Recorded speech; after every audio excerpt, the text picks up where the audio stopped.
Hello friends, welcome to in my YouTube channel. तो आज की वीडियो में हम सीखेंगे पास्ट परफेक्ट टेंस का निगेटिव सेंटेंस। तो निगेटिव सेंटेंस रूल से सबसे पहले इसमें हमें क्या लिखना है? सबसे पहले हमें लिखना है सब्जेक्ट, और सब्जेक्ट के बाद हमें हेल्पिंग वर्ब हैड लिखना है, और हैड के बाद हमें नॉट का प्रयोग करना है। तो हेड के बाद नॉट, और नॉट के बाद वर्ब की थर्ड फॉर्म लिखनी है, और वर्ब की थर्ड फॉर्म के बाद ऑब्जेक्ट। तो सब्जेक्ट, उसके बाद हेड, उसके बाद नॉट, उसके बाद वर्ब की थर्ड फॉर्म, उसके बाद ऑब्जेक्ट। फॉर एग्जाम्पल, वह अपना पाठ याद नहीं कर चुका था। तो इस वाक्य के अंत में क्या है? इस वाक्य के अंत में चुका था। तो इस वाक्य के अंत में चुका था शब्द है, और इस वाक्य में नहीं भी है। तब हम पहचान जाएंगे कि ये पास्ट परफेक्ट टेंस का निगेटिव सेंटेंस है, क्योंकि इस वाक्य के अंत में चुका था है और नहीं भी है। तो इस तरह से हम वाक्य को पहचानते हैं। तो इसमें लिखेंगे सबसे पहले हम सब्जेक्ट। तो सब्जेक्ट क्या है? इसमें सब्जेक्ट है वह। तो सबसे पहले हम क्या लिखेंगे?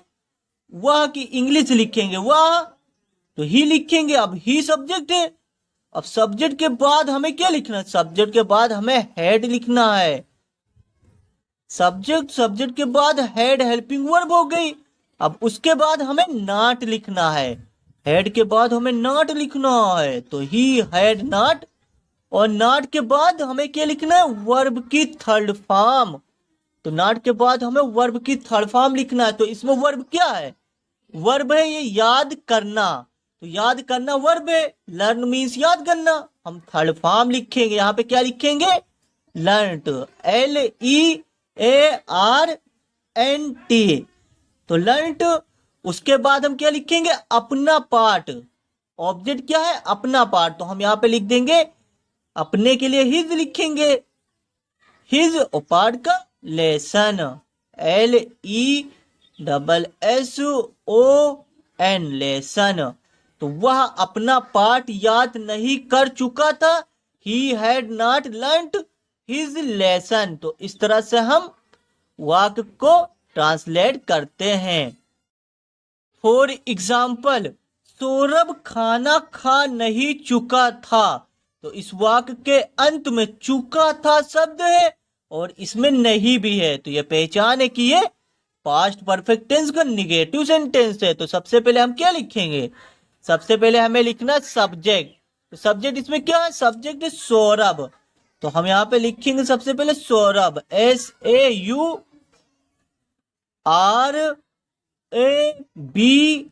सौरभ। अब सौरभ के बाद यानी सब्जेक्ट के बाद हमें हेल्पिंग वर्ब हेड लिखना है। तो यहाँ पे लिखेंगे हेड, और हेड के बाद हमें नॉट लिखना है, यानी तीसरे नंबर पर हमें नॉट लिखना है। तो सौरभ हैड नॉट। अब नॉट के बाद वर्ब की थर्ड फॉर्म। तो इसमें वर्ब क्या है? खाना खाना। तो खाना खाना वर्ब है, तो ईट मीन्स खाना। वर्ब की थर्ड फॉर्म लिखेंगे यहाँ पर ईटेन। तो सौरभ हैड नॉट ईटेन। अब ईटेन क्या हो गया? वर्ब की थर्ड फॉर्म हो गई। अब वर्ब की थर्ड फॉर्म के बाद हमें लिखना ऑब्जेक्ट। तो खाना ऑब्जेक्ट, हम लिख देंगे लास्ट में फूड, FOOD, फूड। तो सौरभ खाना खा नहीं चुका था। तो Saurabh had not eaten food. तो इस तरह से हम सेंटेंस बनाते हैं। फॉर एग्जाम्पल, रवि अपनी बहन से बात नहीं कर चुका था। तो वाक्य क्या है? रवि अपनी बहन से बात नहीं कर चुका था।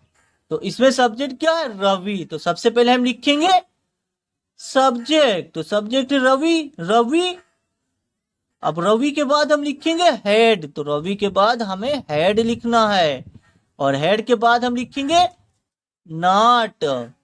तो नॉट हम तीसरे नंबर पर लिखेंगे, यानी सबसे पहले सब्जेक्ट, और सब्जेक्ट के बाद हमें हेल्पिंग वर्ब लिखना है, और उसके बाद नॉट लिखना है, और नॉट के बाद इसमें वर्ब लिखनी है, यानी वर्ब की थर्ड फॉर्म। तो वर्ब की थर्ड फॉर्म लिखनी है। तो वर्ब इसमें क्या है? बात नहीं कर चुका था। बात करना वर्ब है, हम लिख देंगे यहाँ पर टॉक्ड।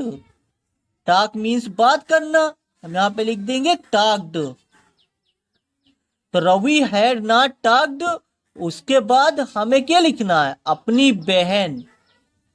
तो अपनी बहन से हम यहाँ पे लिखेंगे टू हिज सिस्टर। तो to his sister, his sister, sister. तो रवि अपनी बहन से बात नहीं कर चुका था, तो Ravi had not talked to his sister. तो इस तरह से हम ट्रांसलेट करते हैं। फॉर एग्जाम्पल, वह खाना बना नहीं चुकी थी। तो इस वाक्य के अंत में क्या है, इस वाक्य के अंत में चुकी थी शब्द है। क्या है, चुकी थी शब्द है, और इस वाक्य में नहीं भी है। तो ये पहचान है कि ये पास्ट परफेक्ट टेंस है। तो सबसे पहले हम लिखेंगे सब्जेक्ट, सब्जेक्ट है वह, तो सब्जेक्ट है सी।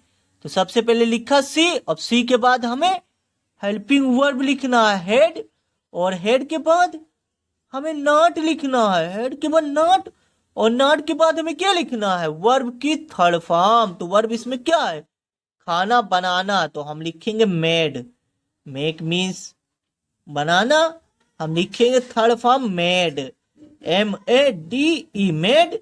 अब मेड के बाद हम क्या लिखेंगे, ऑब्जेक्ट। तो ऑब्जेक्ट इसमें क्या है, ऑब्जेक्ट है खाना, तो इसमें भी ऑब्जेक्ट खाना है, तो हम लिख देंगे फूड, FOOD फूड। तो वह खाना बना नहीं चुकी थी, तो she had not made food. तो इस तरह से हम ट्रांसलेट करते हैं।